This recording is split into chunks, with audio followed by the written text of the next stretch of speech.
এই ভিডিওতে আমরা দেখব কিভাবে ক্যাপকাটের ক্যানভাসের কালার আমরা চেঞ্জ করতে পারি। এই যে ক্যানভাসটা দেখতে পাচ্ছেন পুরোটা, এটা হলো ক্যানভাস। বাই ডিফল্ট ব্ল্যাক কালারের যে ক্যানভাসটা দেওয়া আছে, আমার এই ভিডিওটা জাস্ট ছোট একটা অংশ। দেখেন ক্যানভাস কিন্তু এই পুরোটা হলো ক্যানভাস, এবং ক্যানভাসের যে বাই ডিফল্ট আমরা সাইজ রেশিও এটা আমরা চেঞ্জ করতে পারি। তো নর্মালি ইউটিউবের ক্ষেত্রে এইটা ব্যবহার হয়। তো এই যে বাকি যে অংশটা দেখেন, ওই যে পুরো অংশটা, এটা হলো ক্যানভাসের কালার। এই কালারটা আমি চেঞ্জ করতে যাচ্ছি। তো এটা চেঞ্জ করার জন্য জাস্ট কিছুই করতে হবে না। আপনারা ভিডিওটাকে টাইম লাইনে নিয়ে আসবেন। টাইম লাইনে নিয়ে আসার পরে এইটাতে একটা ক্লিক করবেন। এটাতে একটা ক্লিক করলে আপনারা ডান পাশে কিছু অপশন দেখতে পাবেন, যেমন পজিশন, সাইজ, ব্লেন্ড।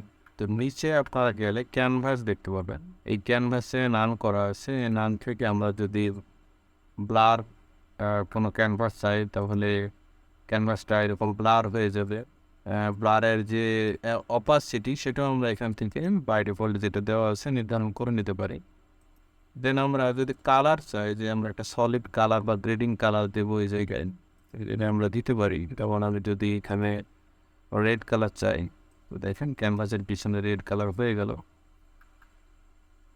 এরকম আমি যেই কালার চাই সেই কালারে এখান থেকে দিয়ে দেওয়া সম্ভব, বা এখান থেকে হেক্সা আকারেও কালার দেওয়া যায়।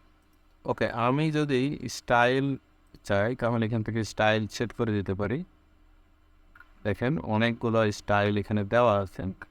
জাস্ট ডাউনলোড করে আপনি স্টাইলটা এই জায়গায় বসায় দিতে পারেন। আমি যদি এটাতে ক্লিক করে দেখেন, পিছনে আমার এই স্টাইলটা চলে আসলো। তো যেটাতে ক্লিক করবো সেটা এখানে চলে আসবেন। তো এইভাবে আপনি আপনার যে ভিডিওর যে ক্যানভাস সেটা চেঞ্জ করতে পারেন। তো এই ছিল ভিডিওটি দেখার জন্য ধন্যবাদ। ভিডিওটি ভালো লাগলে একটি লাইক দেবেন, চ্যানেলটি সাবস্ক্রাইব করে রাখবেন এরকম নতুন নতুন ভিডিও পেতে।